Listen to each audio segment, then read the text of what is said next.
ইনকিলাব জিন্দাবাদ জানিয়ে দিব হাতে থাকা সর্বশেষ আপডেট বাংলা সংবাদ। প্রথমেই সংবাদ শিরোনাম। শরীরে এক বিন্দু রক্ত থাকতে আওয়ামী লীগকে রাজনীতি করতে দেয়া হবে না বলেছেন আক্তার হোসেন।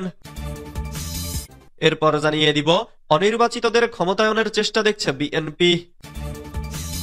এদিকে দেশে গণতন্ত্র থাকতে হবে, আওয়ামী লীগেরও বিচার হতে হবে বলেছেন মান্না। আরো জানিয়ে দিব ফেনীতে ছাত্রদল নেতার খাটের নিচ থেকে আগ্নেয়াস্ত্র ও ককটেল উদ্ধার। সর্বশেষ জানিয়ে দিব সেনাবাহিনীকে জনগণের মুখোমুখি দাঁড় করিয়ে আরেকটি অন-11 আনার পরিকল্পনা। এতক্ষণ শুনছিলেন সংবাদ শিরোনাম, এবারে বিস্তারিত। শরীরে এক বিন্দু রক্ত থাকতে আওয়ামী লীগকে রাজনীতি করতে দেয়া হবে না বলেছেন আক্তার হোসেন। শরীরে এক বিন্দু রক্ত থাকতে আওয়ামী লীগকে আর সনামে রাজনীতি করতে দেয়া হবে না বলে মন্তব্য করেছেন জাতীয় নাগরিক পার্টির সদস্য সচিব আক্তার হোসেন। শনিবার 22 মার্চ বিকেলে রাজধানীর শাহবাগে আওয়ামী লীগের নিবন্ধন বাতিল, কার্যক্রম নিষিদ্ধ এবং দ্রুত বিচারের দাবিতে এনসিপির সমাবেশে এ হুঁশিয়ারি দেন তিনি। আক্তার হোসেন বলেন, কোন শান্তিপূর্ণ ঘটনার মধ্য দিয়ে বাংলাদেশ থেকে আওয়ামী লীগের বিদায় হয়নি। হাজারো মানুষের জীবন আর রাজপথে ভরা রক্তের মধ্য দিয়ে খুনি ফ্যাসিস্ট আওয়ামী লীগের বিদায় হয়েছে। আওয়ামী লীগ যতবার ক্ষমতায় এসেছে ততবার এদেশের মানুষের জীবন ঝুঁকিতে পড়েছে উল্লেখ করে তিনি বলেন, সাম্য ও মানবিক মর্যাদার জন্য যে মুক্তিযুদ্ধ হয়েছিল সে মুক্তিযুদ্ধের পর আওয়ামী লীগ ক্ষমতায় এসে গণতন্ত্রের বদলে বাকশাল কায়েম করেছিল। বাংলাদেশের মানুষ যে গণতন্ত্রের জন্য দীর্ঘদিন যুদ্ধ করেছিল সে গণতন্ত্রের মুখে চুলকানি দিয়ে 14, 18 ও 24-এর নির্বাচনের নামে কলঙ্ক উপহার দিয়ে বাংলাদেশে ফ্যাসিবাদ কায়েম করেছিল ওই পতিত আওয়ামী লীগ। তিনি আরো বলেন, আমাদের ভাইয়েরা রাজপথে তাদের জীবন দিয়ে ফ্যাসিবাদকে বিদায় জানিয়েছিল। আমাদের চোখের সামনে আমাদের ভাইদের জীবন দিতে দেখেছি।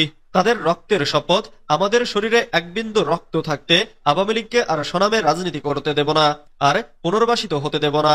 আওয়ামী লীগের কোনো ভালো নেতৃত্ব নেই উল্লেখ করে এনসিপির সদস্য সচিব বলেন, কোন ব্যক্তি বা শক্তি আওয়ামী লীগকে দাঁড়ানোর চেষ্টা করলে তার সর্বাত্মক প্রতিরোধ করা হবে।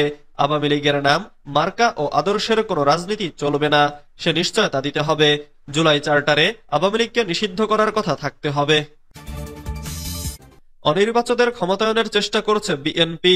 রাজনৈতিক দলগুলোর মতামত চেয়ে পাঠানো জাতীয় ঐকমত্য কমিশনের সুপারিশমালার কিছু বিষয় নিয়ে প্রশ্ন তুলেছে বিএনপি।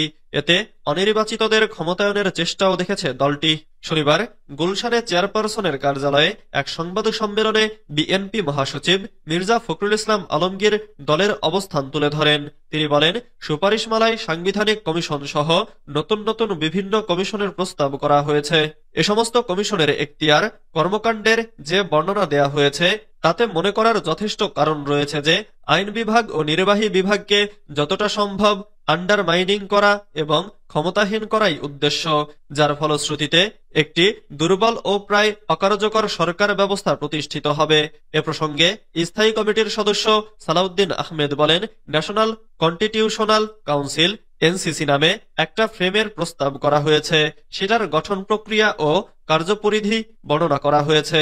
তাতে সমস্ত স্তরে স্তরে দেখা যায় অনির্বাচিত বিভিন্ন ব্যক্তিরা এই সমস্ত কর্মকাণ্ড পরিচালনা করবেন এবং সাংবিধানিকভাবে তাদের ক্ষমতায়নের প্রস্তাব করা হয়েছে।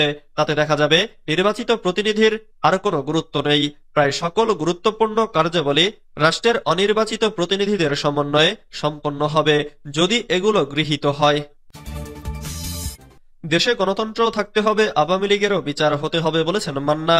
আওয়ামী লীগকে ভোটে আনা নিয়ে চলমান আলোচনা প্রসঙ্গে নাগরিক ঐক্যের সভাপতি মাহমুদুর রহমান মান্না বলেছেন, আওয়ামী লীগ নিজেরাই রাজনীতিতে ফেরার কোনো পদক্ষেপ নেয়নি, অথচ আমরা কেউ কেউ যারা খুব গুরুত্বপূর্ণ লোকজন ঝগড়া করে ফোকাস করে তাদের সবার সামনে নিয়ে আসছি।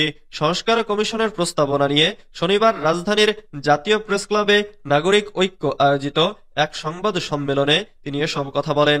মান্না বলেন, দেশে গণতান্ত্রিক পথ থাকতে হবে এবং একই সঙ্গে আওয়ামী লীগের বিচার হতে হবে। আওয়ামী লীগকে নিষিদ্ধ করা প্রসঙ্গে এক প্রশ্নের জবাবে মান্না বলেন, আওয়ামী লীগকে নিষিদ্ধ করার প্রস্তাব করছি না, এটা রাজনৈতিক প্রস্তাব। তবে সরকার ও সরকার প্রধান জনগণকে আহ্বান জানাবেন, সিদ্ধান্ত জনগণই নেবে। তিনি বলেন, আওয়ামী লীগ 7.5 মাসে 7.5 সেন্টিমিটারও অগ্রগতি করতে পারেনি, নতুন কোন রাজনৈতিক বয়ান দিতে পারেনি, মানুষের কাছে গ্রহণযোগ্য হতে পারে ও মানুষের সহানুভূতি পাবে এমন কোনো বক্তব্য দিতে পারেনি। এরকম পরিস্থিতিতে তারা রাজনীতি করে জনগণের সামনে এসে দাঁড়াতে পারবে সে সম্ভাবনা দেখি না। ফেনীতে ছাত্রদল নেতার খাটের নিচ থেকে আগ্নেয়াস্ত্র ও ককটেল উদ্ধার। ফেনীর দাগনভূয়ার ছাত্রদল নেতার শোবার ঘরের খাটের নিচ থেকে একটি দেশীয় আগ্নেয়াস্ত্র, বেশ কিছু ককটেল তৈরি ও মাদক সেবনের সরঞ্জাম এবং 2 রাউন্ড বুলেট উদ্ধার করা হয়েছে। পালিয়ে যাওয়ার পর অভিযান চালিয়ে ছাত্রদল নেতা আশরাফুলকে গ্রেফতার করা হয়েছে। শনিবার 22 মার্চ দুপুরের দিকে বিষয়টি যৌথ বাহিনীর পক্ষ থেকে নিশ্চিত করা হয়েছে। গ্রেফতার মোহাম্মদ আশরাফুল হাসান জাবেদ ফেনীর দাগনভূয়া উপজেলা ছাত্রদলের যুগ্ম আহ্বায়ক। যৌথ বাহিনী ও মাদকদ্রব্য নিয়ন্ত্রণ অধিদপ্তর জানায়, শনিবার দুপুরে ফেনীর দাগনভূয়া পৌরসভার আজিজ ফাজিলপুর এলাকার মৃত রেজাউল হকের বাড়িতে অভিযান চালায় মাদকদ্রব্য নিয়ন্ত্রণ অধিদপ্তর ও সেনাবাহিনীর সদস্যরা। এ সময় রেজাউল হকের ছেলে ও উপজেলা ছাত্রদলের যুগ্ম আহ্বায়ক আশরাফুল হাসান জাবেদের শয়নকক্ষের খাটের নিচ থেকে একটি দেশীয় পাইপগান, বেশ কিছু ককটেল তৈরি ও মাদক সেবনের সরঞ্জাম এবং 2 রাউন্ড বুলেট উদ্ধার করা হয়। এদিকে অভিযানের আগেই টের পেয়ে জাবেদ পালিয়ে যায়, পরে তাকে গ্রেফতার করা হয়। মাদকদ্রব্য নিয়ন্ত্রণ অধিদপ্তর ফেনীর উপপরিচালক সোমেন মণ্ডল জানান, ওই ঘরে মাদক রয়েছে এমন তথ্যের ভিত্তিতে সেনাবাহিনীর সহায়তায় অভিযান চালাই। এ সময় আগ্নেয়াস্ত্র, বুলেট এবং মাদক তৈরি ও ককটেল তৈরির বিভিন্ন সরঞ্জাম উদ্ধার করা হয়। এর আগেই বিষয়টি টের পেয়ে ঘর ছেড়ে পালিয়ে যায় অপকর্মের হোতা মোহাম্মদ আশরাফুল হাসান জাবেদ। পরে তাকে অভিযান চালিয়ে গ্রেফতার করা হয়। সেনাবাহিনীকে জনগণের মুখোমুখি দাঁড় করিয়ে আরেকটি অন-11 আনার পরিকল্পনা। সেনাবাহিনীকে জনগণের মুখোমুখি দাঁড় করিয়ে আরেকটা অন-11 আনার পরিকল্পনা হচ্ছে বলে মন্তব্য করেছেন গণ অধিকার পরিষদের সাধারণ সম্পাদক মোহাম্মদ রাশেদ খান। আওয়ামী লীগকে নিষিদ্ধ ও গণহত্যার বিচারের দাবিতে শনিবার দুপুর 12টায় জাতীয় প্রেস ক্লাবের সামনে অবস্থান ও গণস্বাক্ষর কর্মসূচিতে তিনি এ মন্তব্য করেন। গণ অধিকার পরিষদ ঢাকা মহানগর দক্ষিণ এই কর্মসূচির আয়োজন করে। এ সময় অনেকে গণস্বাক্ষর বইতে আওয়ামী লীগকে নিষিদ্ধের দাবিতে স্বাক্ষর করেন।